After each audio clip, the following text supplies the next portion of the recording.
How's it going, guys? I'm Mike Dwyer from the Bunker Recordings and BetterMixes.com, and today I want to talk about why you might be EQing wrong, and if you are, how to fix it. So there's a good chance you've heard of the boost and sweep method of EQing. I don't know that that's what everyone calls it or that it really has an official name, but that's what I refer to it as. But basically, that's where you take a band of an EQ, set it to have a pretty narrow Q, boost it quite a bit, and then sweep the frequency around until you either find something you like that you want to boost, or more often, you find something that you don't like and you want to cut. Then once you dial in on that frequency, you bring the gain down and take a few decibels out. Then you repeat that as much as necessary. This is a super common technique that I've seen taught a lot. I know they taught this when I went to audio school, and I've seen a lot of tutorials online where people have talked about this. Some even saying that this is the first thing you should do to every single track in your mix. Just go through and get rid of all the nasty frequencies like that. But as I'm about to show you, that's not such a great idea. It's not always a bad thing, and we'll get to that in a minute. But let's start out by testing this technique on a couple of guitars. So like I said, I'm going to play the guitars, boost the frequency, really tight Q, sweep around till I find something nasty, cut it out.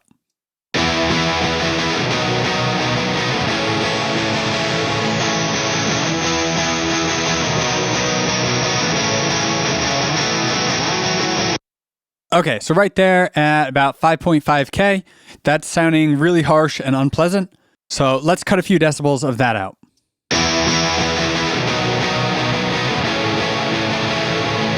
Now let's do another one.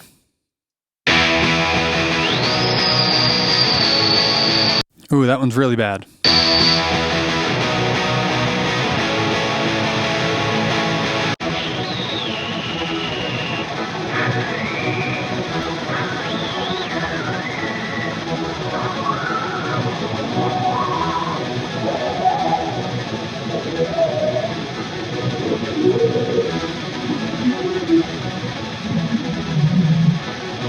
Okay, so maybe you're starting to see the problem here. I just went through with that technique and cut out all the frequencies that I thought were sounding really annoying when boosted up. And it looks like we've got, I don't know, at least a dozen cuts here. So let's do a before and after.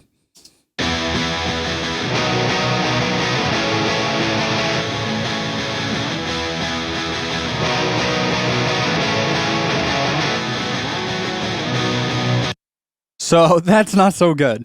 After cutting all those frequencies out, our guitar is lacking clarity and definition and character, and it's just generally not sounding so good.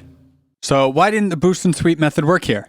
It's because when you're boosting something by, say, 10, 15, 20 decibels, like literally every frequency is going to sound bad.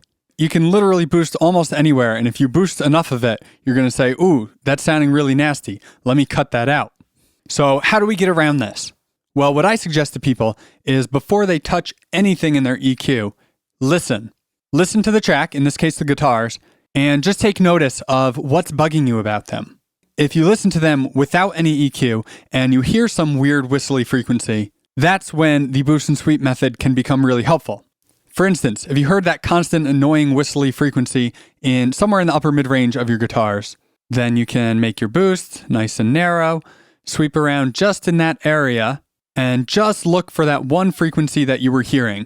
Some of the other frequencies might be annoying when they're this boosted, but just tune your ear in to the one you were hearing without any boost. Then once you find it, let's say it was right there, then you can just tuck it down a little bit. So let's just listen to these guitars real quick.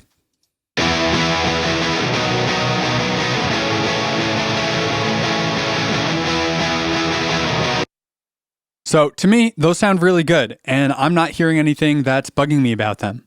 So ultimately, there is no reason to touch them. Ultimately, you'd also want to listen to them in the context of the mix, because that's where it really counts. But regardless, these guitars sound just right to me, but by just arbitrarily using the boost and sweep method, we ended up cutting out like 10 different frequencies and completely mangling our guitar tone.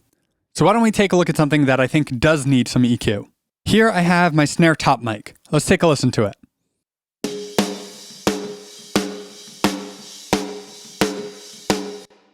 Alright, so unlike my guitars, as I'm listening to that, I am definitely hearing some things that I want to adjust. First, I'm hearing an overtone in the lower mid-range that is poking out too much for my taste. Listen again and see if you can hear that.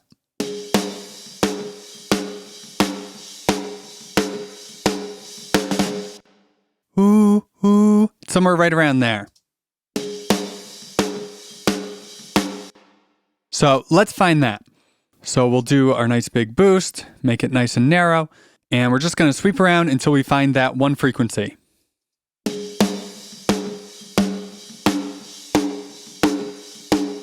So this isn't it here, but you can see that when boosted up 10 decibels, that overtone sounds really annoying. But when listening without the EQ, that wasn't bugging me at all. So if you were just using the boost and sweep method by default, you might end up cutting this out. But in this case, I don't want to touch that. So let's keep sweeping and find that frequency we're looking for.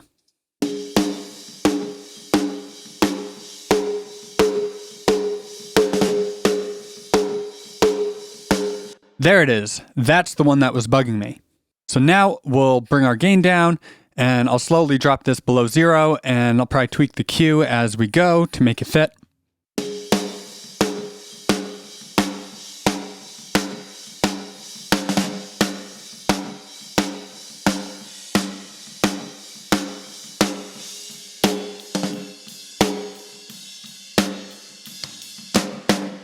So that's sounding a lot better to me. We definitely have that overtone under control now. So again, let's listen to our snare drum and see if there's anything else we want to change.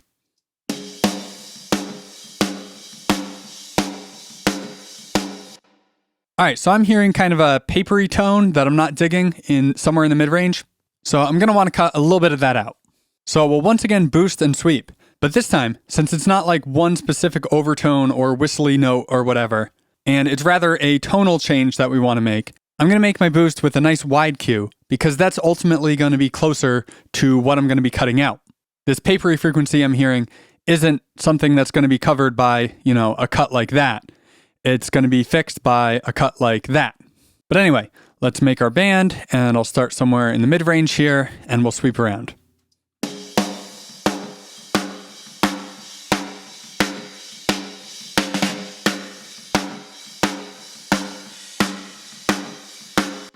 All right, so that's about where I'm hearing that sort of papery sound.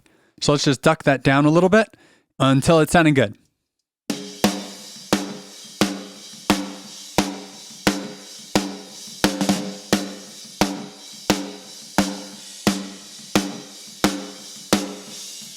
So that's feeling better. And once again, let's listen to the snare drum and decide if we need anything else.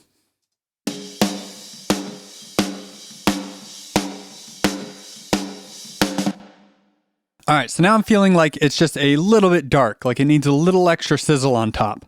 So once again, this is kind of more of a tonal move that we want to do here, not something super, super specific and surgical. So again, I'm going to make a band, but I'm going to keep it nice and wide.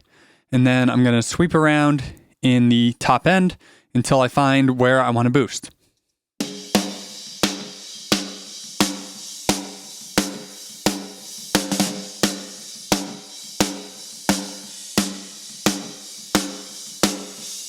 All right, so I'm liking it somewhere around there, somewhere around 9K or so.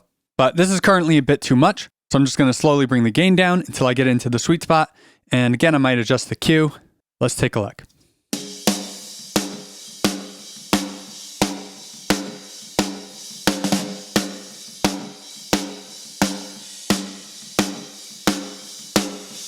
So that's sounding really good. Just bringing out the top end a little bit, adding a little bit of extra sparkle.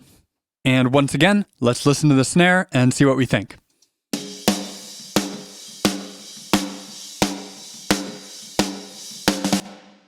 And now that's sounding really good to me. Again, you're going to want to check it in the context of the mix to make sure it's sounding good with everything else.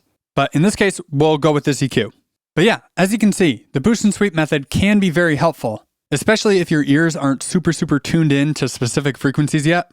But the key is to not just do it for the sake of doing it, but have an actual purpose.